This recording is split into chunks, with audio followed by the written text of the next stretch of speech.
Jangan lupa like, komen, dan subscribe channel YouTube TVRI Bengkulu dan nyalakan lonceng notifikasinya.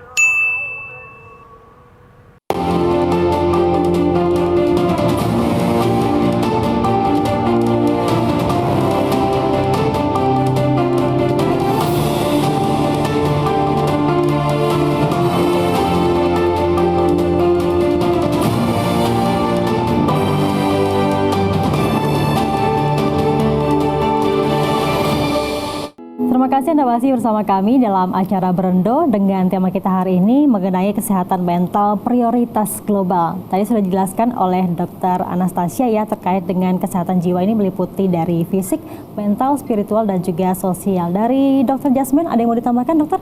Tentang spiritual tadi, jadi memang harus perlu juga orang tua ya untuk melatih spiritualnya itu artinya apapun agamanya dia melatih apa spiritual apa imannya itu ya.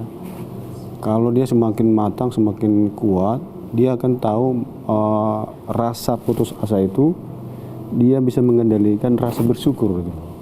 Jadi mungkin ini harus disinkronkan ini bahwa hubungan spiritual itu sangat bagus dia. Jadi fisik mentalnya berkembang, spiritualnya berkembang, dan nanti secara langsung sosialnya berkembang itu.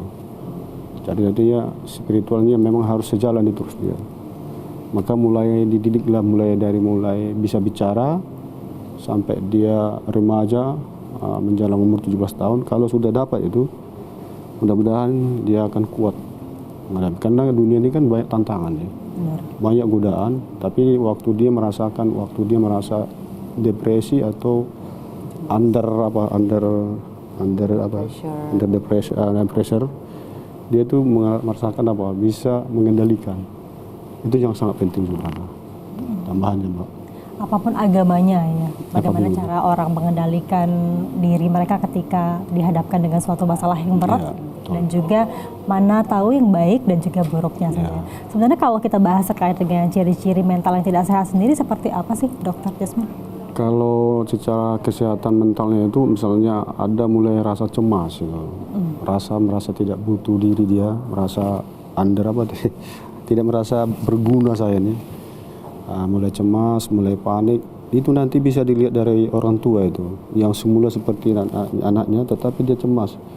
Itulah perlu kita melihat kalau mulai cemas anaknya ada apa nih, atau mulai menutup diri dulu periang. Terus dia menjadi pendiam, itu harus kita olah. Itulah makanya peranan orang tua dan keluarga-keluarga dan sahabat-sahabat tadi itu. Cemas nanti ada lagi gangguan apa lebih tinggi lagi kan, depresi ya. Depresi gitu.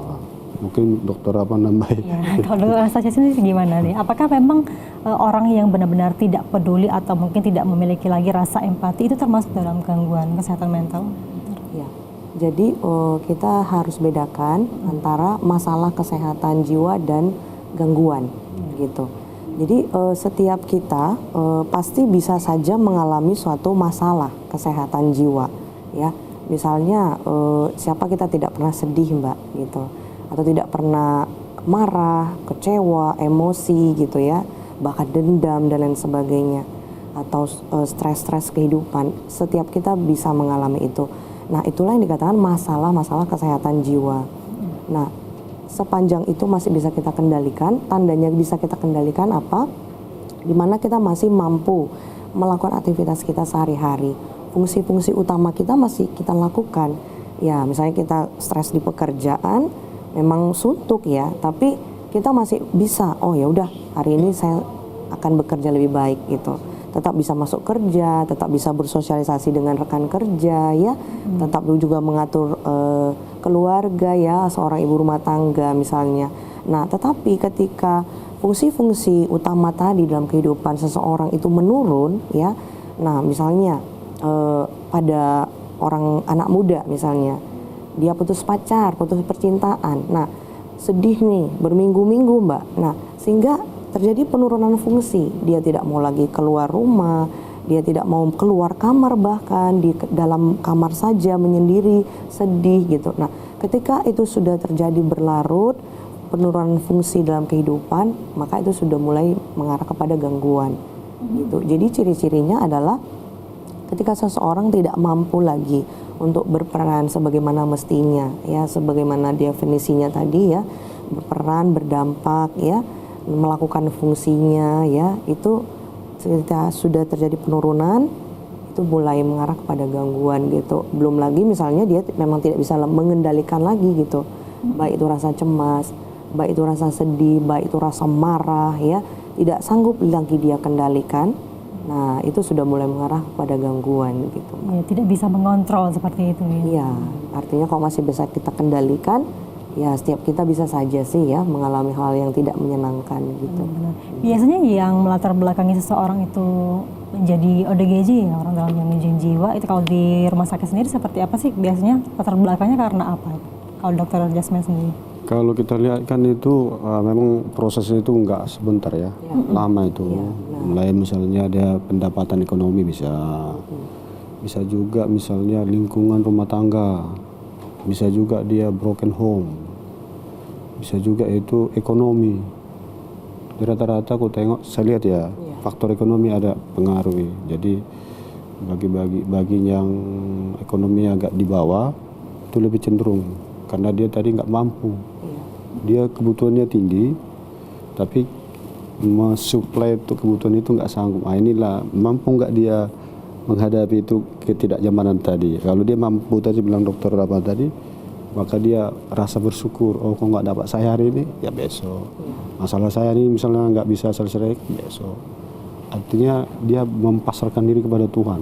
Gitu. Kalau udah pasrah kepada Tuhan, dia berdoa kan, tentu Tuhanlah mengontrol apanya kehidupannya. Kan hidup kita nggak bisa kita kontrol sendiri kan, hanya berdasarkan Tuhan itu. Itu menurut secara apa ya? Ya mungkin faktor lain mungkin dokter Anastasi mungkin bisa apa kan?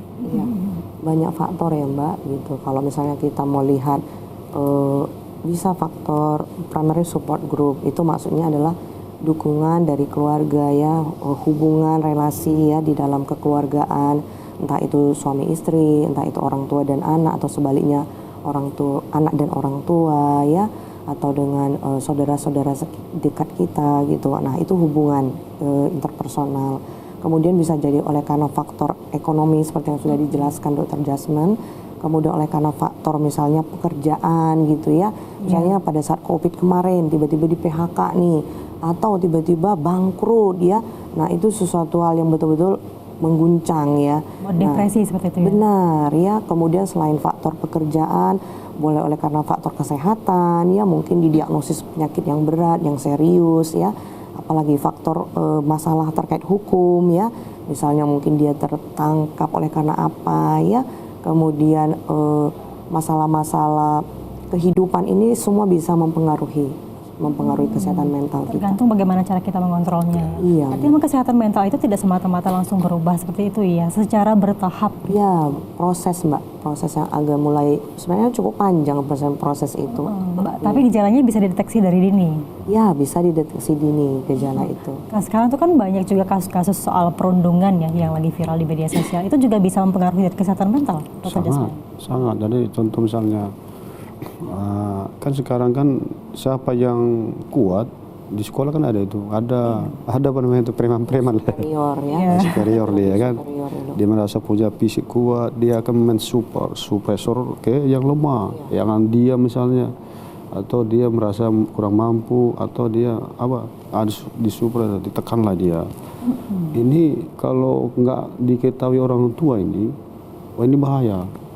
Jadi dia nggak bisa lagi.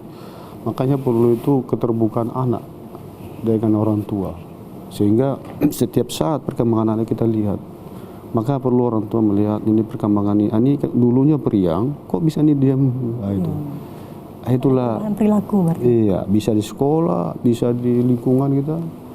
Ini yang harus kita, maka perlu kita juga orang tua memilih kawan, mendorong anak kita itu milih kawan itu, supaya kawan yang baik, ketemu yang baik, maka dia akan terjadi perkembangan yang baik juga. Tapi kalau dia misalnya ketemu kawan yang lingkungannya tidak baik, 50% itu teorinya dia akan berubah menjadi tidak baik gitu, secara tidak langsung. Ini mengalihkan ini kemana nih? Ini sudah peranan orang tua itu. Karena faktor perilaku itu juga dipengaruhi oleh faktor lingkungan. Iya, seperti itu, dokter, ya. 50% itu. 50%. Baik dokter, kita jeda dulu. Nanti kita bahas lagi dengan tema kita yaitu kesehatan mental prioritas global. Pemirsa, kami akan kembali setelah jeda pariwara berikut ini.